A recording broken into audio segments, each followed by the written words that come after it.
अच्छे शब्दों में कैसे कहा, वरन धर्म नहीं आश्रमचारी, श्रुति विरोध सब नर नारी।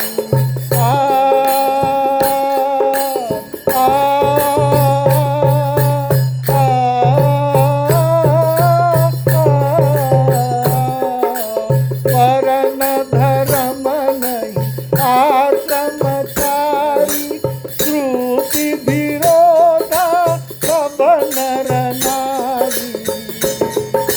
द्विज श्रुति बेचत भुज प्रशासन, कोई नहीं मान निगम अनुशासन। कोई सयान जो पर धनहारी, जो कर दम बसो भर नचारी। कहाँ भैया, हमारा वर्णाश्रम चला गया।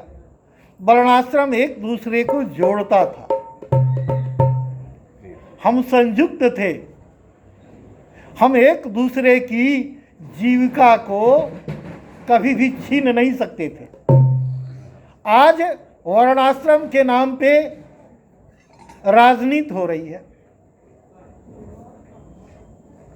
पासवान बड़े भाई कह रहे हैं कि हमें प्रताड़ित किया गया, सवर्ण वर्ग के लोग कह रहे हैं कि हमारे साथ न्याय नहीं हो रहा है।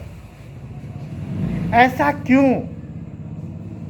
क्या मनु के कार्यकाल में ऐसा हुआ था? क्या रामावतार में हुआ था? क्या द्वापर में हुआ था? क्या सतयुग में ऐसा हुआ था? जब सतयुग में ऐसा नहीं हुआ, जब त्रेता में ऐसा नहीं हुआ, जब द्वापर में ऐसा नहीं हुआ, तो ऐसा कलयुग में ही क्यों हुआ? रामावतार में जब ऐसी चर्चा होती है कि रघुकुल वंश में, तो रघुकुल की जो वंश की परंपरा है बहुत लंबी परंपरा है। और हम लोग कहते हैं कि भगवान राम का जो जन्म हुआ वो क्षत्रिय कुल में हुआ। हमें समझना होगा कि हम क्षत्रिय कहते किसको हैं।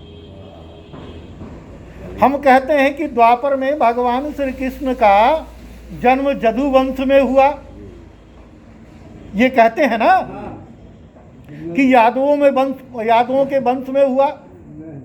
तो प्रभु हम ये क्यों नहीं कहते हैं कि भगवान का जन्म मछली में भी हुआ था?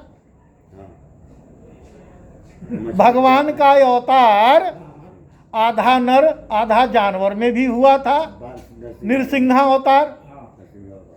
हम ये क्यों नहीं कहते कि भगवान का एक अवतार सुअर, जिसको 12 अवतार कहते हैं, ये हमारे राजनेता, हमारे समाज को तोड़ने वाले, हमारे समाज को पथभ्रष्ट करने वाले, लोगों के दिमाग की चोरी करने वाले।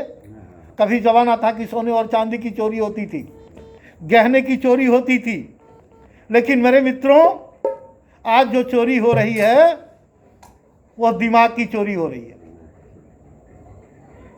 दिमाग का अपहरण हो रहा है। तुम्हारे दिमाग को दिग्भ्रमित करके सांप्रदायिक दंगे करा दिए जाएंगे, दो अलग अलग जातियों में झगड़े करा देंगे, दो संप्रदाय में झगड़े करा देंगे, जबकि ऐसा संतों ने कभी नहीं कहा। संतों के साथ ऐसी कभी बातें नहीं थी। संत और महात्मा और अच्छे पुरुष किसी जाति, किसी धर्म और किसी संप्रदाय के नहीं होते हैं। अगर किसी वैज्ञानिक ने आविष्कार किया, बल्ब का आविष्कार किया, पंखे का आविष्कार किया, पेन का आविष्कार किया, वह किसी जाति धर्म का नहीं है, उसका उपभोग सभी लोग करते हैं। क्यों नहीं कहते हैं कि चलो अब्दुल जे कलाम मुस्लिम थे, उन्होंने मिसाइल को बनाया, मिसाइल का उपयोग नहीं करेंगे क्योंकि वो मुस्लिम थे। एडिसन ने बल्ब का रिसर्च किया, कभी हमारे यहाँ दीपक जलते थे, तेलों में दीपक जला करता था, चाहे वह कोयना का तेल हो, तिल्ली का तेल हो, अन्य किसी तरह का तेल हो। लेकिन एडिसन जैसा वैज्ञानिक शोध करके, रिसर्च करके उन्होंने बल्ब दिया। क्या बल्ब हिंदू, मुस्लिम, सिख, ईसाई के घर नहीं जल रहे हैं?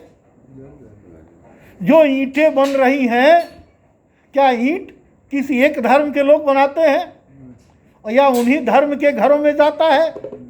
आप जो आज ब्रेड खा रहे हो, किसी एक धर्म की फैक्ट्रियां में बनती है और खाते तो सभी धर्म के लोग हैं।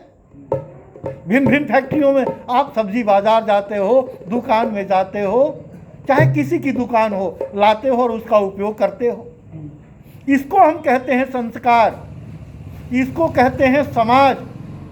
लेकिन समाज जब बिखरने लगा तो बिखरने की पहली जो कड़ी शुरू हुई वह कड़ी थी घर।